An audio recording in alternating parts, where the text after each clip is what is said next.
यह कहानी है दो भाई जिनमें से एक भाई की पत्नी बहुत ज़्यादा छोटे कद की होती है तो वहीं दूसरे की पत्नी लंबे कद वाली होती है। सुबह सुबह घर का काम कर कर के पूजा थक गई होती है। तभी उसकी सासू माँ उसे आवाज़ लगाती है, अरे पूजा, जरा मेरे को चाय बना कर दे।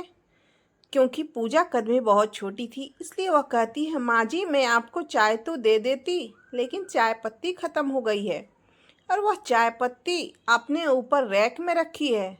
अब तो मैं इतनी ऊपर चढ़ नहीं पाऊंगी। ऐसा करो, घर पर कोई है भी नहीं, आप चाय पत्ती निकाल करके दो, मैं चाय बना देती हूँ।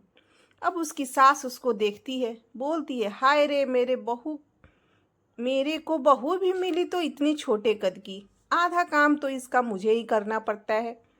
अब मैं तो दूसरे वाली बेटी की शादी तो लंबे कद वाली बहू लाऊंगी ताकि सारा काम मुझे ना करना पड़े और वह आराम से सब चीज़ निकाल कर मुझे खाना बनाकर खिलाए। इस छोटी कद वाली बहू से तो मैं परेशान हो गई हूँ। ऐसा बोलकर वह चाय का डब्बा उठाकर अपने छोटे कद वाली बहू को दे देती है। अब वह बेडरूम के कमरे में बैठकर चाय पी रही होती है। इतने में ही उसका बड़ा बेटा घर आ जाता है तो वह उससे बोलती है, आ गया तू? अरे तेरी बीवी तो इतनी छोटी है कि आधे काम तो मुझे ही करने पड़ते हैं। इस बार तो मैं लंबे कद वाली बहू लेकर आऊँगी ताकि मैं आराम से बैठूं और सारा काम यह दोनों संभालें। ऐसा बोलकर वह उससे बोलती है कि जा पंडित जी को फ़ोन लगा, जरा छोटे वाले रवि के लिए एक रिश्ते की बात तो कर। तभी वह कहता है, ठीक है माँ, मैं पंडित जी को कल ही घर भेज दूंगा। अब अगले दिन पंडित जी घर आ जाते हैं तो सासू माँ उनसे बोलती है, अरे पंडित जी, कोई ऐसी बहू ढूंढना जिसके कद लंबे हो। यह तो मेरी पहली बहू तो छोटे कद वाली है, मैं तो परेशान हो गई हूँ। घर का आधा काम तो मुझे ही करना पड़ता है। तभी पंडित जी उनको एक रिश्ता दिखाते हैं तो उसकी फ़ोटो देखकर वह बहुत खुश हो जाती है और वह इसके बोलती है, इसके कद तो बहुत लंबे हैं। पंडित जी जल्दी से रिश्ते की बात करो और यह शादी जल्दी से चट मंगनी पट ब्याह करा दो, मुझे रिश्ता पसंद है। अब रिश्ते की बातें हो जाती है तो छोटे वाले रवि की शादी लंबे कद वाली बहू से कर दी जाती है। अब लंबे कद वाली बहू पहले दिन घर आती है तो सभी लोग उसके स्वागत में लग जाते हैं। अब उसकी सास सोचती है कि अब यह तो लंबे कद वाली है, सारा काम ये दोनों मिलकर करेंगे और मैं तो राज करूंगी। यह सोचने लगती है कि अरे वाह, अब तो मेरी लंबे कद वाली बहू आ गई है, अब तो मेरे कपड़े अच्छे से सूखेंगे। ये छोटी कद वाली बहू तो तार में कपड़े भी सही से नहीं डाल पाती थी। ऐसा सोचकर वह अपने लंबे कद वाली बहू से कहती है, बहू, ठंड के मौसम में मेरे कपड़े सही से नहीं सूखते हैं तो तुम एक काम करो, मेरे कपड़ों को छत पर डाल आओ ताकि यह अच्छे से सूख जाए। अब लंबे कद वाली बहू थोड़ा सा नखरे वाली होती है तो वह बोलती है, अरे माँ जी, सारा काम मुझे अकेले ही करना पड़ेगा, मैं तो अभी नई नई हूँ, मुझे तो आइडिया भी नहीं है। कपड़े कहाँ पर सुखाने हैं मुझे बताइएगा।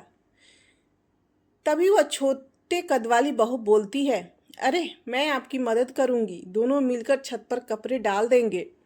तो उनकी सास बोलती है, नहीं तू रहने दे, तुम शांत होकर बैठी रहो, आधा काम तो तुम्हारा मुझे ही करना पड़ता है। अब लंबे कद वाली बहू मन मार कर छत पर कपड़े डाल आती है। अब एक दिन वह अपनी बहू के लिए बाजार में कुछ कपड़े खरीद रही होती है कि छोटे कद वाली बहू के लिए कुछ कपड़े नहीं मिलते हैं। तो वह दोनों सास बहू उसका मजाक बनाने लगते हैं और उनको ताने भरी बातें सुनाकर पूजा की आंखों में आंसू आ जाते हैं और वह रोने लगती है। यह सुनकर छोटे कद वाली का पति वहां आ जाता है और अपनी माँ से बोलता है, माँ मैं नोटिस कर रहा हूँ कि तुम पूजा को हमेशा जलील करती रहती हो। अगर तुम्हें पूजा पसंद नहीं है तो बता दो, मैं पूजा को लेकर कहीं और चला जाऊंगा, लेकिन मैं इस तरीके से रोज रोज इसको अपमानित होते हुए नहीं देख सकता। बेटे की बात सुनकर सासू माँ को गुस्सा आ जाता है और वह बोलती है, हाँ हाँ, वैसे भी यह छोटे कद वाली बहू मेरे किस काम की। आधा काम तो मुझे ही करना पड़ता है इसका। अगर तुझे कहीं और रहना है तो तू शौक से चला जा। मेरे पास मेरी बड़े कद वाली बहू है, वो मेरा सारा काम करेगी। अब छोटे कद वाली बहू का पति उसको अपने साथ किसी और जगह रहने के लिए ले जाता है और वह दोनों घर छोड़ देते हैं। अब सासू माँ को शाम को भूख लगती है तो वह अपने बड़ी कद वाली बहू को देख ढूंढ रही होती है, तो वह घर में आवाज़ लगाती है तो वह न सुनती। ऊपर जाकर देखती है तो मज़े से टीवी देख रही होती है। वह उससे बोलती है कि अरे बहू, कुछ खाना तो बना ले, बहुत भूख लगी है। तभी बड़े कद वाली बहू बोलती है, माँ जी, आज मेरे सर में बहुत दर्द है, आज प्लीज़ आप खाना बना लीजिए। मुझे थोड़ा रेस्ट करना है, मैं बहुत थक गई हूँ क्योंकि अभी सुबह से ही किट्टी करके आई थी, तो आज वही खाना पीना भी हो गया और वहाँ पर डांस भी किया, तो मेरे पैर में दर्द हो गया। तो आज खाना आप बना लीजिए। अब बहू की यह बात सुनकर वह खाना बनाने रसोई में चली जाती है।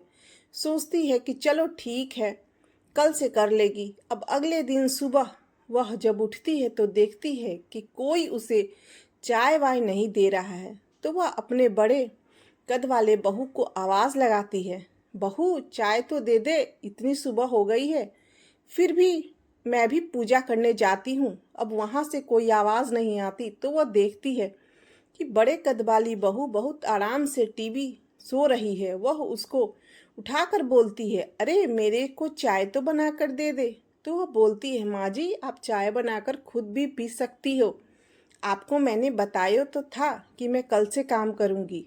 अब वह खुद से चाय बनाकर पी लेती है। अब दिन में जब खाना खाने की बारी आती है तो सभी लोग घर आते हैं, तो वह देखते हैं कि खाना तो अभी तैयार ही नहीं है। तो उनके ससुर अपनी पत्नी से पूछते हैं, अरे आज खाना नहीं है, खाना तो दो। तो वो बोलती है, खाना तो बना नहीं। अब वह बहू से पूछती है, बहू बोलती है, आपको पता तो है कि मुझे अपनी सहेली के साथ शॉपिंग करने जाना है, तो आज खाना आप बना दीजिए, कल से मैं बना लूँगी। अब इस तरह रोज रोज अपनी छोटी बहू की हरकतों को देखकर सास परेशान हो जाती है और अपनी छोटे कद वाली बहू को याद करके कहने लगती है कि इससे तो अच्छी मेरी छोटी कद वाली बहू थी। कम से कम वह घर के सारे काम मन लगाकर तो करती थी। अब उसे अपनी गलती और छोटे कद वाली बहू के साथ किए गलत व्यवहार पर पछतावा होता है और वह यह तय करती है कि अब वह अभी अपने छोटे कद वाली बहू के पास जाकर उससे माफ़ी मांगेगी और उसके घर जे लेकर आएगी। अब वह ऐसा ही करती है और अपनी बहू बेटे को घर ले आती है। यह सब देखकर बड़े कद वाली बहू हैरान हो जाती है और कहती है कि आपने तो इसे घर से निकाल दिया था, अब ये यहाँ क्यों आई है। तो सास कहती है, मुझे अपनी गलती का एहसास हो गया है। भले ही मेरी बहू छोटे कद वाली है, लेकिन इसी ने घर को अच्छी तरह से संभाल रखा था। मुझे समझ में आ गया है कि छोटे या बड़े कद होने से कोई फर्क नहीं पड़ता।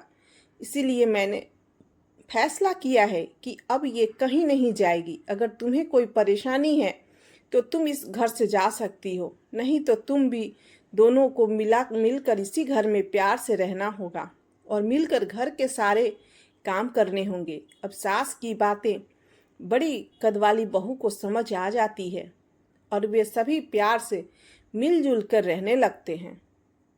अगर आपको मेरी ये कहानी पसंद आती है तो मेरे चैनल को सब्सक्राइब कीजिए और मेरे इस पोस्ट को लाइक कीजिए। धन्यवाद।